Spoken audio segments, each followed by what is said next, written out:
Hello everyone! Mayong adlaw mga higala. For this video, I will be sharing my granola bars recipe. For the ingredients, we need 2 1/2 cups rolled oats, 1/2 cup chopped almonds, 1/3 cup honey,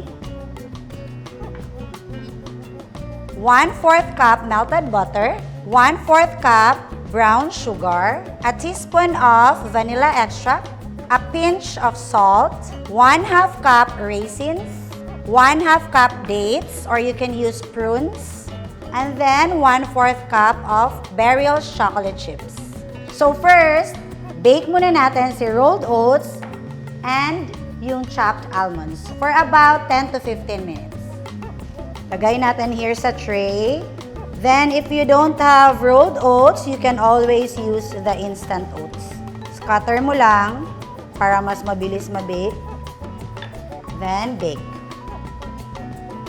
So, after 10 minutes, okay na to.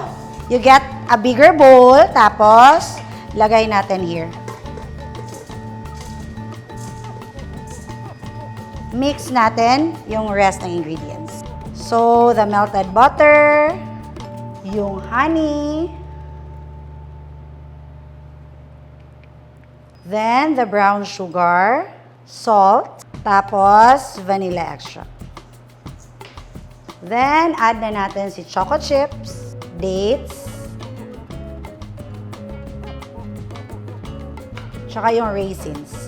So, you can add more raisins if you want. Pwede naman. So, mix mo ng maayos. So, once okay na, press na natin sa 8x8 baking pan. You line it with aluminum foil para mas easy yung pag-remove mo later.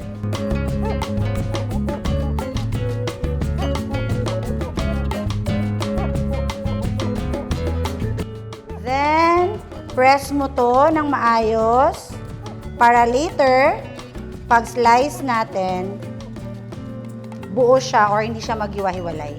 Okay? Press. Yan. So, after pressing, chill natin to for around 30 minutes. Tapos, slice. So, if you notice, matigas na yung pina-chill natin na granola bars.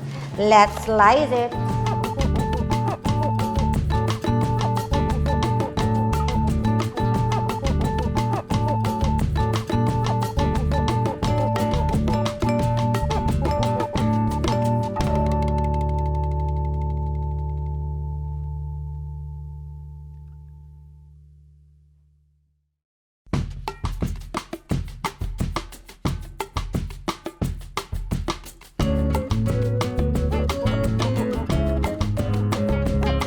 There you have it, our granola bars recipe.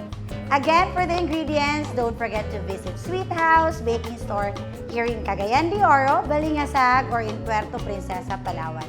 And don't forget to like and subscribe my YouTube channel. Enjoy baking!